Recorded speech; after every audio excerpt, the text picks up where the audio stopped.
ಆತ್ಮೀಯ ಸ್ನೇಹಿತರೆ, ಈ ವಿಡಿಯೋದಲ್ಲಿ ನಾವು ಸ್ಟೂಡೆಂಟ್ಸ್ ಅನ್ನ ಬಲ್ಕ್ ಅಪ್ಲೋಡ್ ಮೂಲಕ ಸುಲಭವಾಗಿ ನಾವು ಸ್ಟೂಡೆಂಟ್ಸ್ ಅನ್ನ ಆಡ್ ಮಾಡಬಹುದು.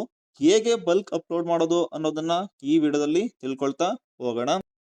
ನಿಮಗೆ ಬಲ್ಕ್ ಅಪ್ಲೋಡ್ ಮಾಡೋಕೆ ಫಾರ್ಮೆಟ್ ಬೇಕು ಅಂದ್ರೆ ಡಿಸ್ಕ್ರಿಪ್ಷನ್ ಬಾಕ್ಸ್ ನಲ್ಲಿ ಡ್ರೈವ್ ಲಿಂಕ್ ಅನ್ನ ಹಾಕಿರ್ತೀನಿ. ನೀವು ಆ ಲಿಂಕ್ ಕ್ಲಿಕ್ ಮಾಡೋದ್ರ ಮೂಲಕ ನೀವು ಫೈಲ್ ಅನ್ನ ಡೌನ್ಲೋಡ್ ಮಾಡಿಕೊಂಡು ಆ ಫಾರ್ಮೆಟ್ಗೆ ಫಿಲ್ ಮಾಡ್ತಾ ಹೋಗ್ಬಹುದು. ನೀವೇನಾದ್ರೂ ನನ್ನ ವಿಡಿಯೋವನ್ನ ಮೊದಲನೇ ಬಾರಿಗೆ ನೋಡ್ತಾ ಇದ್ರೆ ಅಥವಾ ಸಬ್ಸ್ಕ್ರೈಬ್ ಆಗಿಲ್ಲ ಅಂದ್ರೆ ಕೆಳಗಡೆ ಇರುವ ಸಬ್ಸ್ಕ್ರೈಬ್ ಬಟನ್ ಅನ್ನ ಕ್ಲಿಕ್ ಮಾಡಿ, ಹಾಗೆ ಪಕ್ಕದಲ್ಲಿರುವ ಬೆಲ್ ಐಕಾನ್ ಅನ್ನ ಪ್ರೆಸ್ ಮಾಡಿ. ಈಗ ಮಾಡೋದ್ರಿಂದ ನಾನು ಮುಂದೆ ಮಾಡುವ ವಿಡಿಯೋಗಳ ನೋಟಿಫಿಕೇಶನ್ ನಿಮ್ಮ ಮೊಬೈಲ್ ಹಾಗೂ ಡೆಸ್ಕ್ಟಾಪ್ ನೋಟಿಫಿಕೇಶನ್ ಅಲ್ಲಿ ಶೋ ಆಗುತ್ತೆ. ಸೋ ದಟ್ ನೀವು ನನ್ನ ವಿಡಿಯೋವನ್ನ ಮಿಸ್ ಮಾಡ್ಕೊಳ್ಳಲ್ಲ. ಈಗಾಗಲೇ ನಿಮ್ಮೆಲ್ಲರೂ ಗೊತ್ತಿದೆ ಹೇಗೆ ಲಾಗಿನ್ ಆಗೋದು ಅಂತ.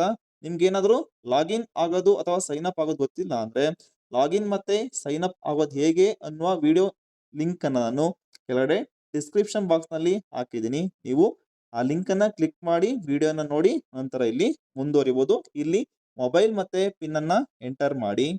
ಮೊಬೈಲ್ ಮತ್ತೆ ಪಿನ್ ಅನ್ನ ಎಂಟರ್ ಮಾಡಿದ ನಂತರ ಸೈನ್ ಇನ್ ಮೇಲೆ ಕ್ಲಿಕ್ ಮಾಡಿ. ಕ್ಲಿಕ್ ಮಾಡಿದ ನಂತರ ಇನ್ ಕೇಸ್ ನಿಮಗೆ OTP ಏನಾದ್ರು ಕೇಳಿದ್ರೆ OTP ಅನ್ನ ಹಾಕಿ. ಕೆಲವು ಟೈಮ್ OTP ಅನ್ನ ಕೇಳೋದಿಲ್ಲ, ಡೈರೆಕ್ಟ್ ಆಗಿ ಏನಾಗುತ್ತೆ ಲಾಗಿನ್ ಆಗುತ್ತೆ. OTP ಅನ್ನ ಎಂಟರ್ ಮಾಡಿದ ನಂತರ ಸೈನ್ ಇನ್ ಮೇಲೆ ಕ್ಲಿಕ್ ಮಾಡಿ. ಕ್ಲಿಕ್ ಮಾಡಿದ ನಂತರ ನಿಮಗೆ ಇಲ್ಲಿ ಡಿಜಿ ಲಾಕರ್ ಪರ್ಮಿಷನ್ ಕೇಳುತ್ತೆ, ಅಲೋ ಕೊಡಿ. ಈಗ ಸ್ವಲ್ಪ ವೆಯ್ಟ್ ಮಾಡೋಣ ಪ್ರೊಸೆಸ್ ಆಗೋದಿಕ್ಕೆ. ಈಗ ನಿಮಗೆ ಪ್ರಶಸ್ತ ಆ್ಯಪ್ನ ಹೋಮ್ ಪೇಜ್ ಓಪನ್ ಆಗುತ್ತೆ. ಇಲ್ಲಿ ಸ್ಟಾರ್ಟ್ ಸ್ಕ್ರೀನಿಂಗ್ ಮೇಲೆ ಕ್ಲಿಕ್ ಮಾಡಿ.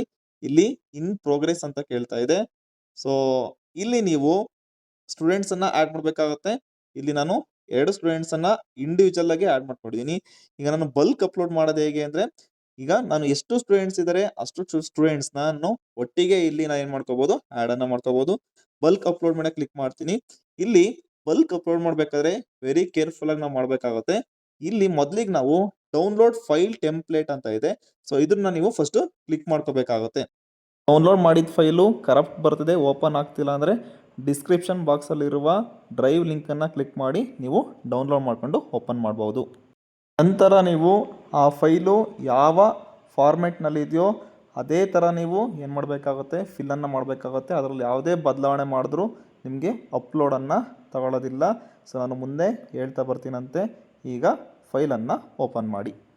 ನೀವು ಇಲ್ಲಿ ನೋಡ್ಬೋದು, ಈಗ ನಾನು ಡೌನ್ಲೋಡ್ ಮಾಡ್ಕೊಂಡಿರೋ ಟೆಂಪ್ಲೇಟು ಹೀಗಿದೆ. ಮೊದಲಿಗೆ ಸ್ಟೂಡೆಂಟ್ ರಿಜಿಸ್ಟ್ರೇಷನ್ ID ಕೇಳುತ್ತೆ, ನಂತರ ಸ್ಟೂಡೆಂಟ್ ನೇಮ್, ನಂತರ ಕ್ಲಾಸ್ ID, ನಂತರ ಸೆಕ್ಷನ್ನು, ನಂತರ ಫಾದರ್ ನೇಮ್, ಮದರ್ ನೇಮ್, ನಂತರ guardian name, next UDIS plus code ಕೇಳುತ್ತೆ, ಅಪರ್ ID ಕೇಳುತ್ತೆ, ನೆಕ್ಸ್ಟ್ ಇಮೇಲ್ ID. ಇಲ್ಲಿ ನೋಡಿ ಗಾರ್ಡಿಯನ್ ನೇಮ್, ಅಪರ್ ID ಮತ್ತೆ ಇಮೇಲ್ ID ಮ್ಯಾಂಡೇಟ್ರಿ ಇರೋಲ್ಲ, ನೀವು ಇದನ್ನ ಖಾಲಿ ಬಿಟ್ಟರು ನಡೆಯುತ್ತೆ. ಇಲ್ಲಿ ಮ್ಯಾಂಡೇಟ್ರಿ ಇರುವಂತದ್ದು ಸ್ಟೂಡೆಂಟ್ ರಿಜಿಸ್ಟ್ರೇಷನ್ ID, ನಂತರ student name, class ID, section, ನಂತರ ಫಾದರ್ ನೇಮ್, ಮದರ್ ನೇಮ್, ನಂತರ ಇಲ್ಲಿ UDIS ಕೋಡ್ ಮ್ಯಾಂಡೇಟ್ರಿ ಇರುತ್ತೆ. ಅದಾದ ನಂತರ student gender, date of birth, mobile number, ಮತ್ತೆ ಇಲ್ಲಿ FEC ಅಂದ್ರೆ ಫ್ಯಾಮಿಲಿ ಎಕನಾಮಿಕ್ ಕಂಡೀಷನ್ ಸ್ಟೇಟಸ್ ಹೇಗಿದೆ ಅಂತ ನೀವು ಇಲ್ಲಿ ಎಂಟರ್ ಮಾಡ್ಕೊಂಡ್ರೆ ಈಸಿ ಆಗುತ್ತೆ. ಇದಕ್ಕೆ ನಿಮ್ಗೆ ಡೀಟೇಲ್ಸ್ ಬೇಕಂದ್ರೆ ನೀವು UDIS ಪ್ಲಸ್ ಅಪಾರ್ ಮಾಡಲ್ಗೆ ಹೋದ್ರೆ ನೀವು ರಿಪೋರ್ಟ್ ಅನ್ನ ಡೌನ್ಲೋಡ್ ಮಾಡ್ಕೊಂಡು ಅಲ್ಲಿರೋ ಡೀಟೇಲ್ಸ್ ಅನ್ನ ಯಥಾವತ್ತಾಗಿ ನೀವು ಕಾಪಿ ಪೇಸ್ಟ್ ಅನ್ನ ಮಾಡಬಹುದು. ಇಲ್ಲಿ ನೀವು ಸ್ಟೂಡೆಂಟ್ ರಿಜಿಸ್ಟ್ರೇಷನ್ ID ಬೇಕಂದ್ರೆ ನೀವು ಅಲ್ಲಿರೋ ಪೆನ್ ನಂಬರ್ ಅನ್ನ ಕಾಪಿ ಮಾಡ್ಕೊಳ್ಳಿ. ಶುರುನಲ್ಲಿ ನೀವು ಎಸ್ ಅಂತ ಒಂದು ಹಾಕೊಳ್ಳಿ. ನಂತರ ಸ್ಟೂಡೆಂಟ್ ನೇಮು ಕೂಡ ಹಾಗೆ ಕಾಪಿ ಪೇಸ್ಟ್ ಮಾಡ್ಕೊಳ್ಳಿ. ಇಲ್ಲಿ ಕ್ಲಾಸ್ ID ಮಾಡ್ಬೇಕಾದ್ರೆ ಇಲ್ಲಿ ನೀವು BV ಅಂದ್ರೆ ಬಾಲವಾಟಿಕ ಅಂತ ಇದೆ. ನಿಮ್ಗೇನಾದ್ರೂ 1ರಿಂದ ಮುಂದಿನ ಶಾಲೆಯನ್ನ ನೀವು ಹಾಕ್ಬೇಕು ಅಂದ್ರೆ ಇಲ್ಲಿ ನೀವು SV ಅಂತ ಹಾಕೊಂಡು ನಂಬರ್ ಅನ್ನ 1ರಿಂದ ಕೊಡ್ತಾ ಹೋಗಿ.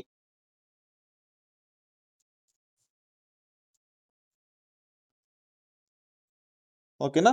ಹೀಗೆ section, father name, mother name ಎಲ್ಲಾ ಕೂಡ ನಿಮ್ಗೆ UDIS ಪ್ಲಸ್ ನ ಅಪಾರ್ ಮಾಡ್ಯೂಲ್ ನಲ್ಲಿ ಡೌನ್ಲೋಡ್ ಮಾಡ್ಕೊಂಡಿರುವ ಡಾಕ್ಯುಮೆಂಟ್ ಅಲ್ಲಿ ಸಿಗುತ್ತೆ. ನೀವು ಯಥಾವತ್ತಾಗಿ ಅಲ್ಲಿಂದ ಕಾಪಿ ಮಾಡಿ ಇಲ್ಲಿ ಪೇಸ್ಟ್ ಮಾಡಿದ್ರೆ ನಿಮ್ಗೆ ಸುಲಭವಾಗಿ ಈ CSV ಫೈಲು ನಿಮ್ಗೆ ಏನಾಗುತ್ತೆ, ನಿಮ್ಗೆ ಫುಲ್ ರೆಡಿ ಆಗುತ್ತೆ. ಈಗ ಇದನ್ನ ಅಪ್ಲೋಡ್ ಮಾಡೋದು ಹೇಗೆ ಅಂತ ನೋಡ್ತಾ ಹೋಗೋಣ.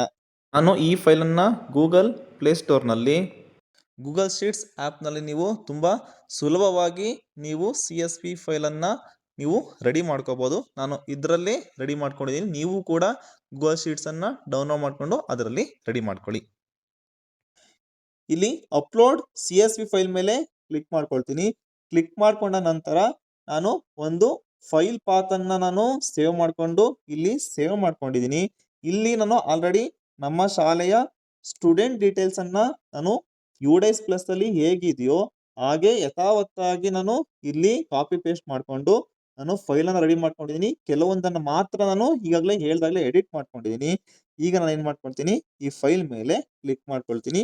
ನಂತರ ಅಪ್ಲೋಡ್ ಲಿಸ್ಟ್ ಮೇಲೆ ಕ್ಲಿಕ್ ಮಾಡ್ತೀನಿ. ಕ್ಲಿಕ್ ಮಾಡಿದ ನಂತರ ನಾನು ಎಷ್ಟು ಮಕ್ಕಳನ್ನ ನಾನು ಇಲ್ಲಿ ಸೇವ್ ಮಾಡಿದ್ನೋ ಅಷ್ಟೂ ಮಕ್ಕಳು ಕೂಡ ಇಲ್ಲಿ ಒನ್ ಟೈಮ್ ಅಲ್ಲಿ ಬಲ್ಕ್ ಅಪ್ಲೋಡ್ ಆಗುತ್ತೆ. ಸೊ ನೀವು ಕೂಡ ಈ ಮೆಥಡ್ ಅನ್ನ ಫಾಲೋ ಮಾಡಿ. ತುಂಬಾ ಸುಲಭವಾಗಿ ನೀವು ಎಲ್ಲಾ ಮಕ್ಕಳ ಡೀಟೇಲ್ಸ್ ಅನ್ನ ಇಲ್ಲಿ ನೀವು ಆಡ್ ಮಾಡಬಹುದು. ಇಂಡಿವಿಜುವಲ್ ಆಗಿ ಮಾಡೋ ಅವಶ್ಯಕತೆ ಇರಲ್ಲ. ಈ ವಿಡಿಯೋ ಇಷ್ಟ ಆಗಿದ್ರೆ ಲೈಕ್ ಮಾಡಿ, ಶೇರ್ ಮಾಡಿ ಮತ್ತೆ ಸಬ್ಸ್ಕ್ರೈಬ್ ಮಾಡಿ. ನಿಮ್ಗೆ ಏನಾದರೂ ಡೌಟ್ಸ್ ಇದ್ರೆ ಕಮೆಂಟ್ ಬಾಕ್ಸ್ ಅಲ್ಲಿ ಕಮೆಂಟ್ ಹಾಕಿ. Thank you.